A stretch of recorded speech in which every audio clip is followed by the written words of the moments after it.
Hello and welcome to the Hoover Institution's 2015 Spring Retreat. I'm Chris Dower, Hoover's Director of Marketing and Strategic Communications. Our speaker in this video is Russell Roberts, the John and Jean Nault Research Fellow at the Hoover Institution. The title of his talk is My Stage Debut as Adam Smith, Economic Lessons from Off-Off-Broadway. And it was recorded on April 21st, 2015. A number of you have seen me many times here. And if you paid attention, you'll know that I don't use PowerPoint. So I had a choice today between coming here dressed as Adam Smith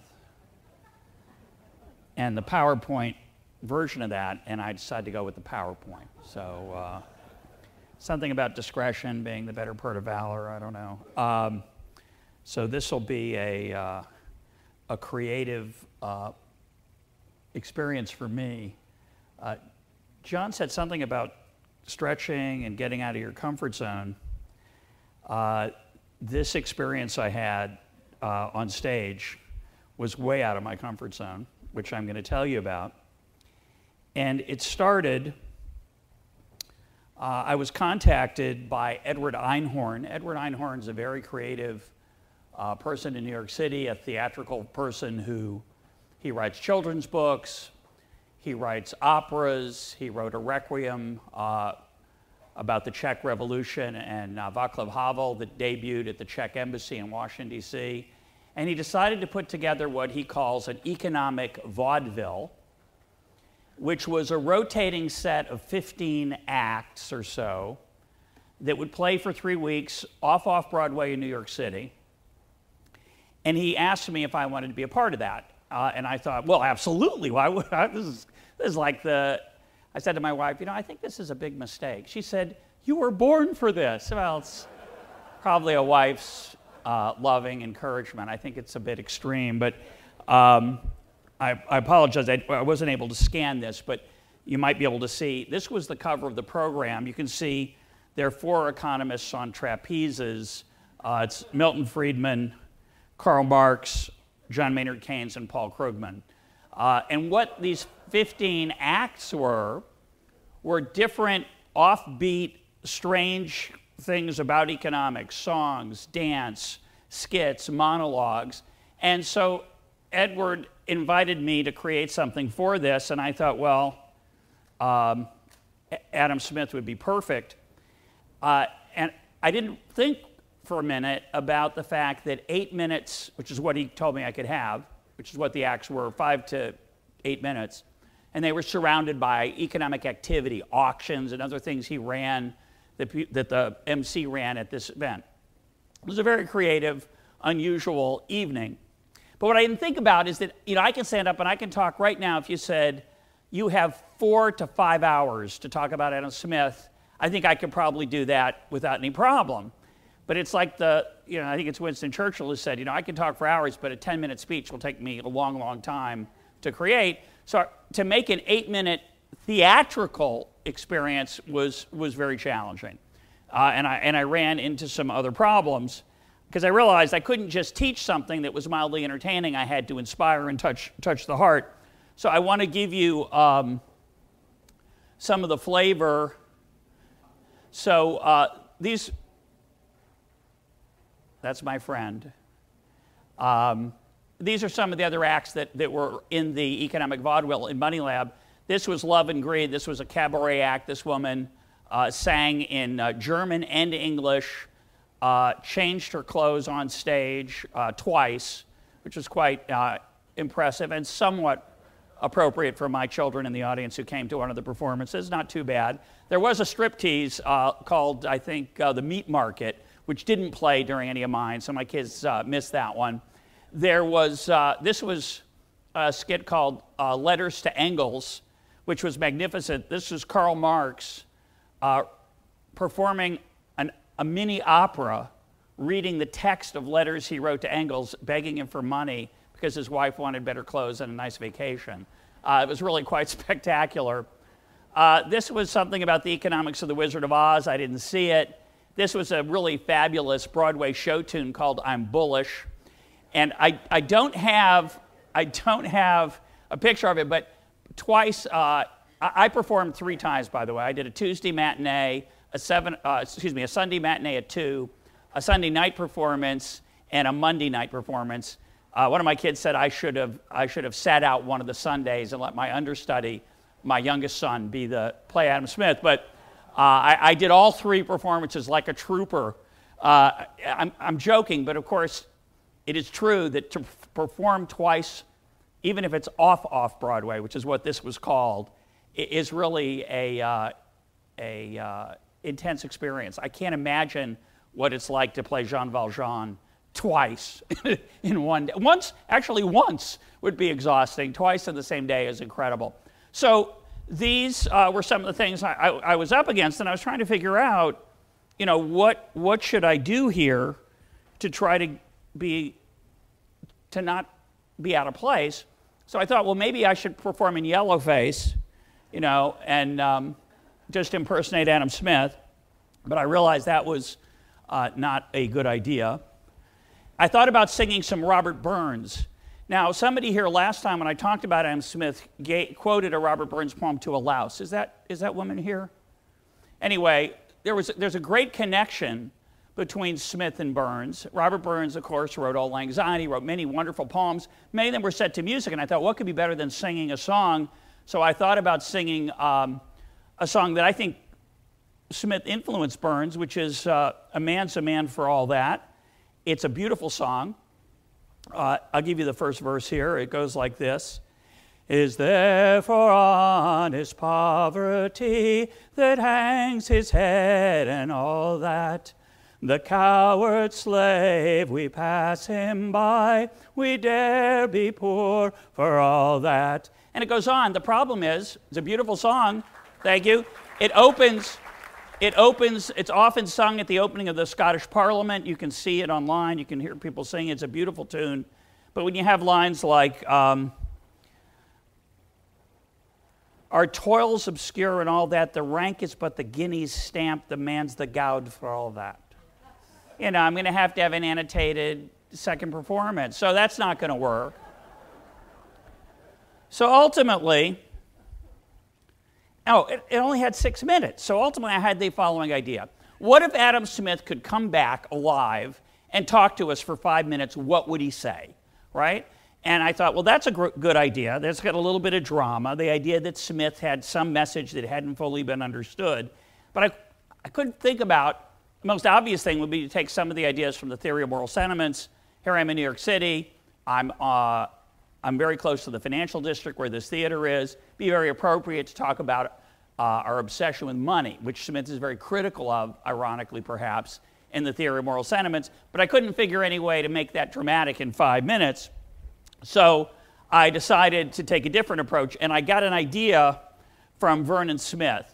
So Vernon Smith, that's Vernon on the left. Vernon, Nobel Prize winner.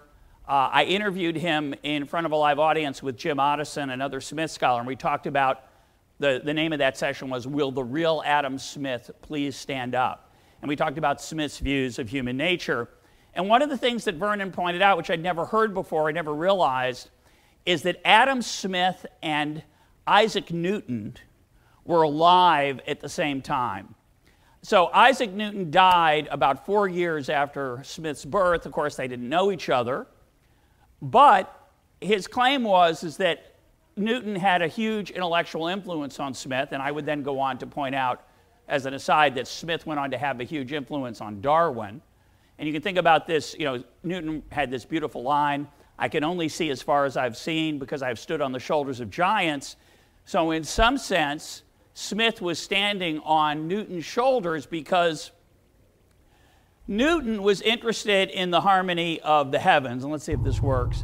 So this is this gorgeous reality of our existence that mystified human beings for thousands of years. How is it that the planets stay on track? And how is it that they don't bang into each other all the time? And Newton understood that there was this hidden force called gravity that sustained that harmony in the heavens. And Vernon Smith, my second favorite Smith, Vernon Smith realized, the Nobel Prize winner, he argued that Smith was looking for hidden forces in our lives, and that Newton influenced Smith that way.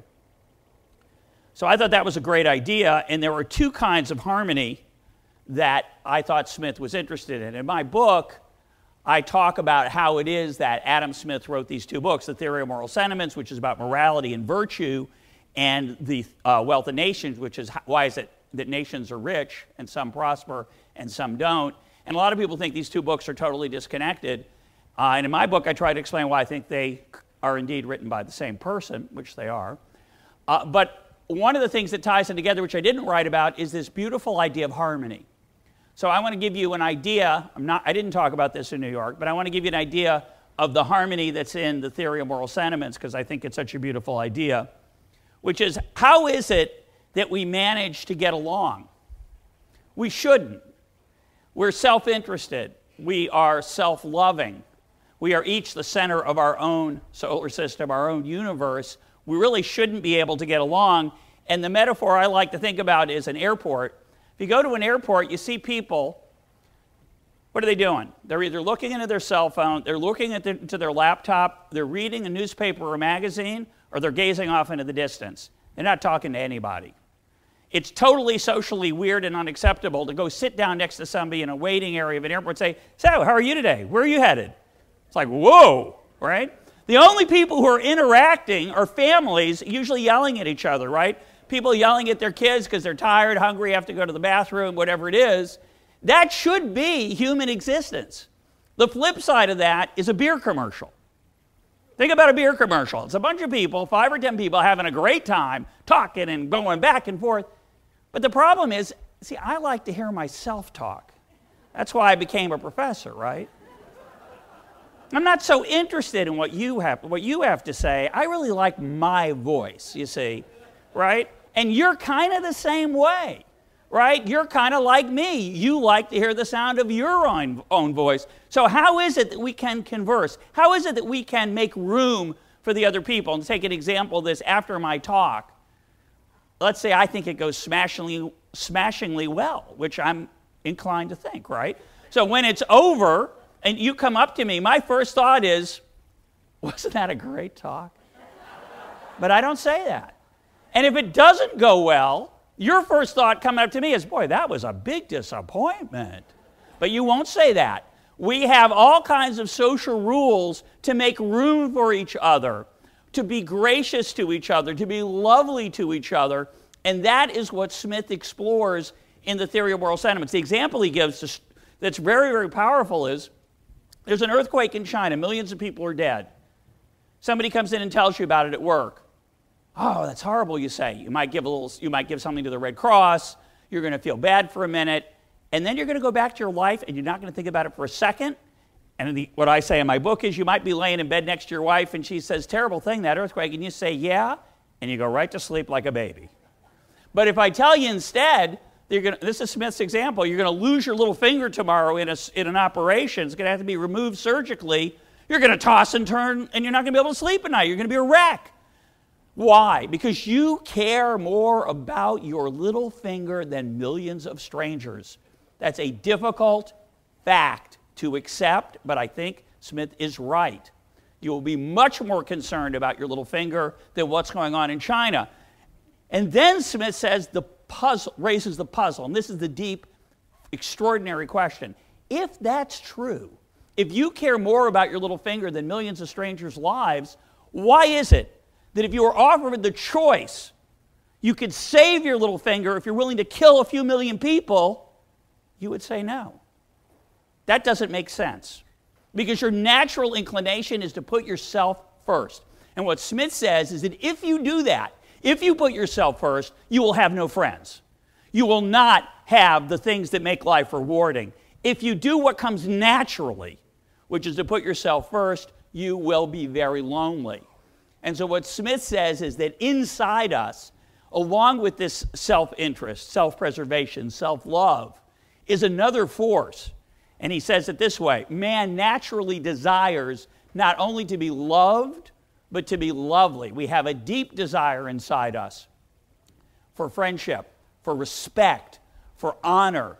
So by love, he doesn't just mean romantic love. He He means that people care about us and think about us. We want that. And not only that, we want to be lovely.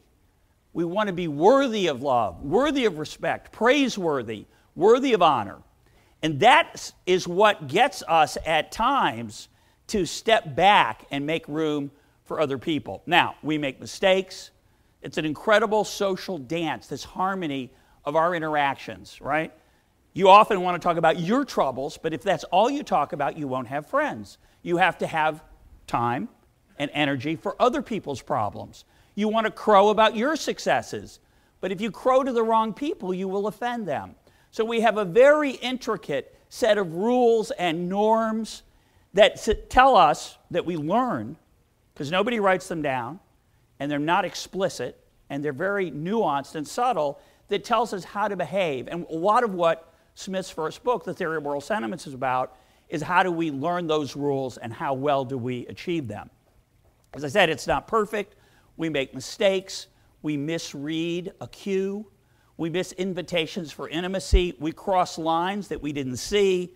These are the inevitable wrong notes that crop up when we improvise with strangers and sometimes with friends. But what is amazing is how much harmony there is among us given our natural impulse to self-centeredness. And that's, I could talk about that for another hour, but again, how do I make that theatrical? So I went with a different approach. I went to the second kind of harmony that Smith talks about, which is the harmony of our commercial, financial, economic interactions that he explores in The Wealth of Nations. What's sustained by this harmony, this ability of us to get along, is sustained by what Smith called the human propensity to truck, barter, and exchange. Our interest in trading with one another creates this economy outside this room that is such a marvelous and extraordinary thing.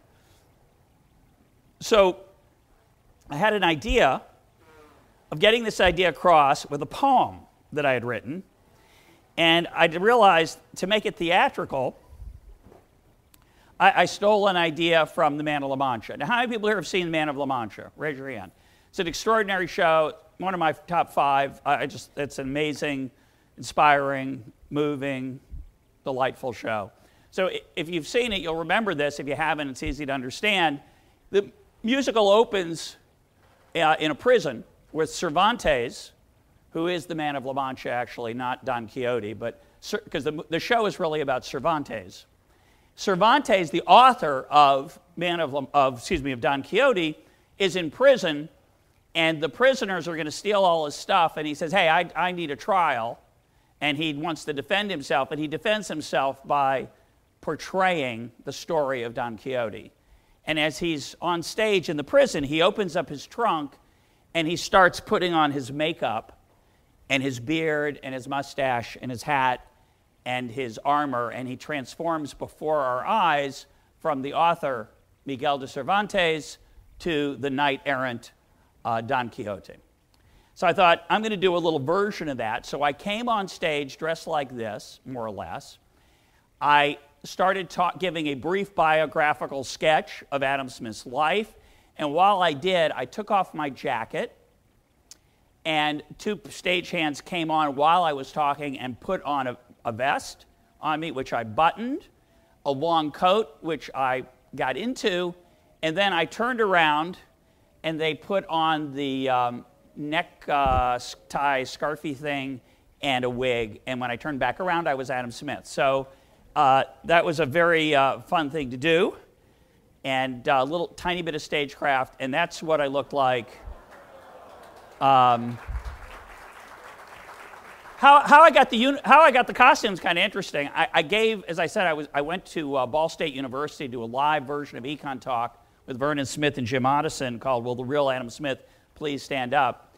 And while I was there, I mentioned I was going to be on stage as Adam Smith in a few weeks, and one of them said, "Oh, would you like our Adam Smith costume?" And I said, "Well, you know, I think the costume people in New York are trying to find one, but what do you have?" And they had made a video promoting the EconTalk event, and they had this costume, which was in the trunk of one of the professors while I was having drinks after the EconTalk thing. And he came and got it for me, and I said, it doesn't really fit, and I don't know if that's the right look. But we took a picture of it. I sent it to the costume person. She said, get it. So they sent it to me. I went to the tailor 2 days before the New York trip, and I got the vest fitted to me and the sleeves shortened a little bit. And that was what I looked like.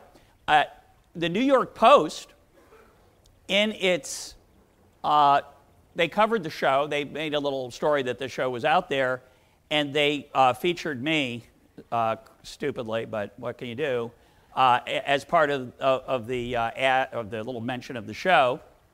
So that's what I look like. That neck thing is a lot out of control.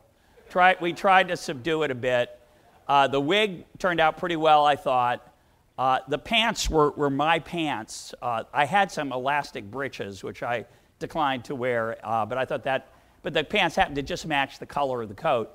That particular look for Adam Smith is I should have had a slide, I apologize, but you can find it online anytime. Just Google Adam Smith statue. You'll find there's a bronze statue of Smith that looks almost exactly like this.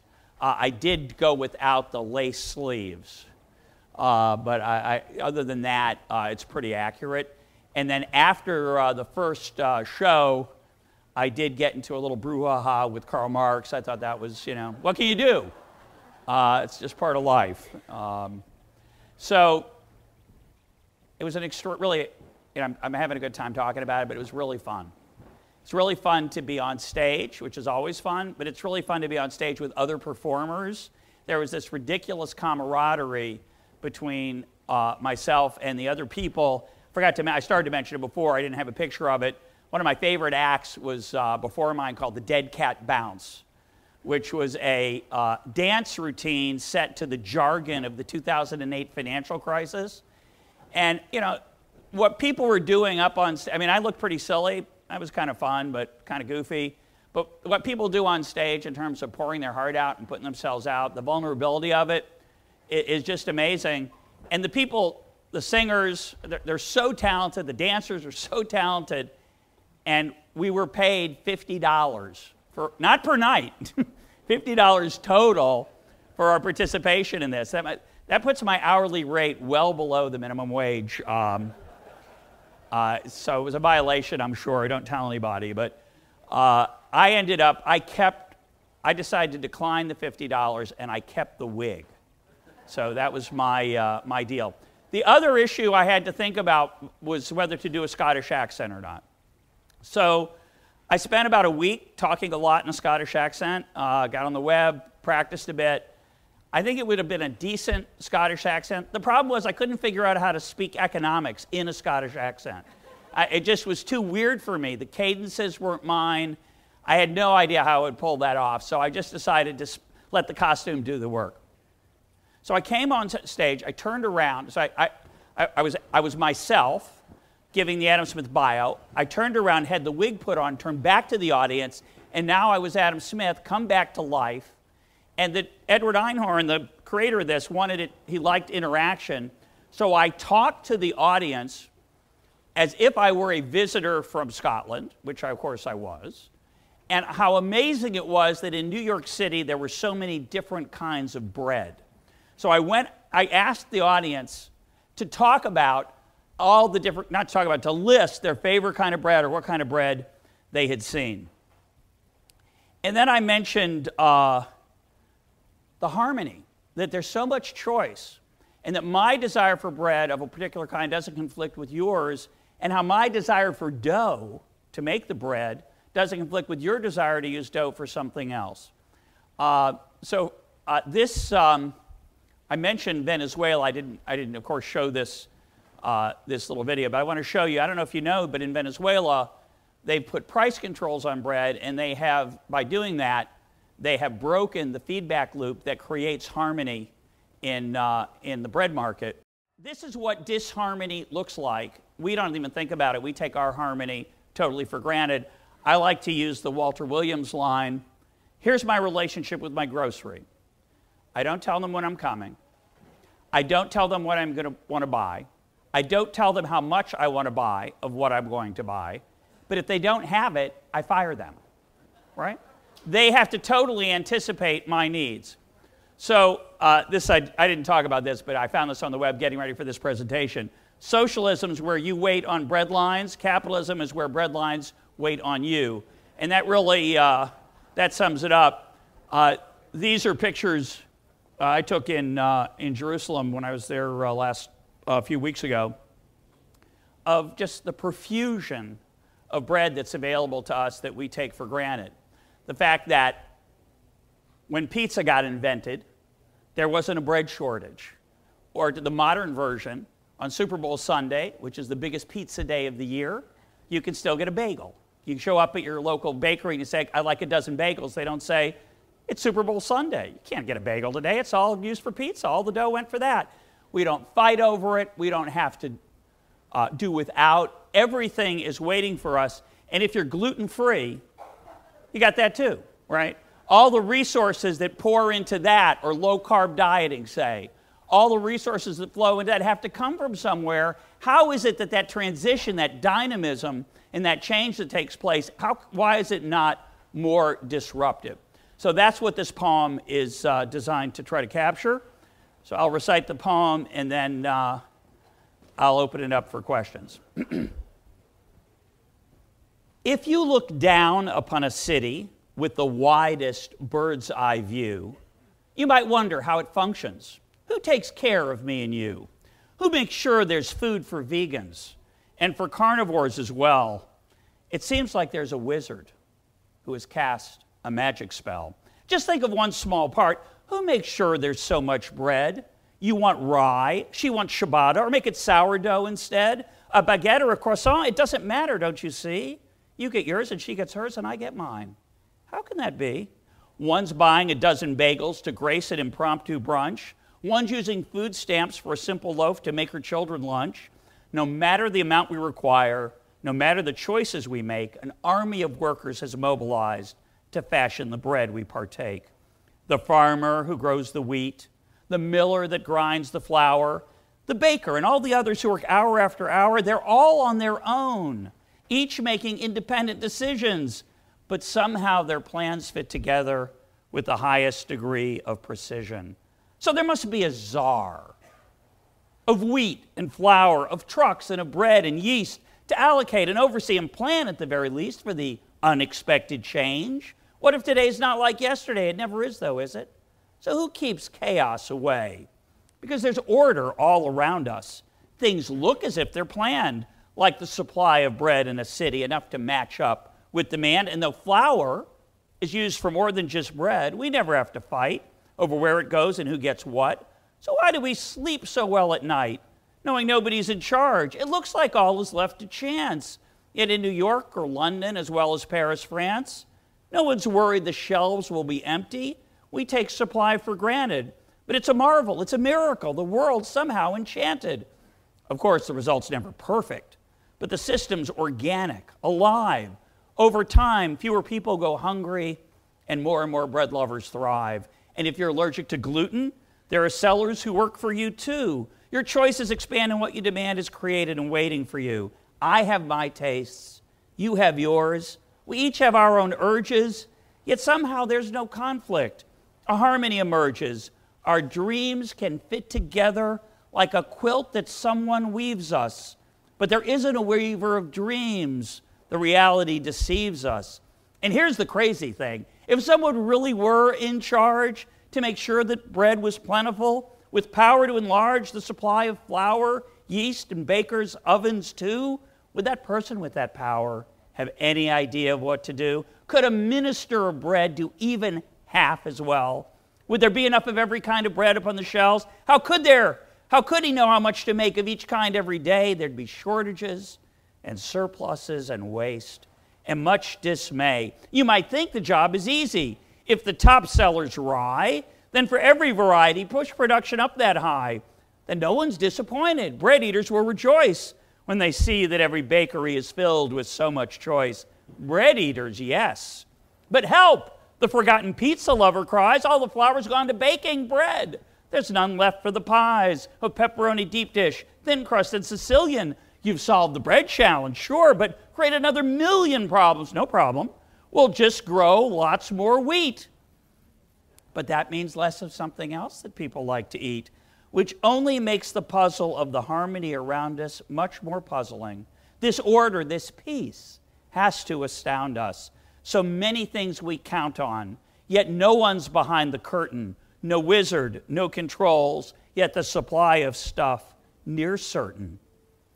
Every morning, the bakers rise early to make sure your bread is fresh, and the world gets more complicated, but the plans just continue to mesh. Every morning, the bakers rise early, though not under anyone's command. Where in the anatomy textbooks can I view an invisible hand? The key to the process is prices and the freedom to shop where you want. Competition among all the bakers. Make sure that they rise before dawn, to make sure the bread's near perfection, to make sure that the buyer's content. You don't have to know economics to know when your money's well spent. We know there's order built into the fabric of the world, of nature, flocks of geese, schools of fish, and every boy and girl delights in how the stars shine down in all their constellations, and the planets stay on track and keep the most sublime relations with each other. Order's everywhere, yet we humans too create it. It emerges, no one intends it, no one has to orchestrate it. It's the product of our actions, but no single mind's designed it. There's magic without wizards if you just know how to find it. Thank you very much.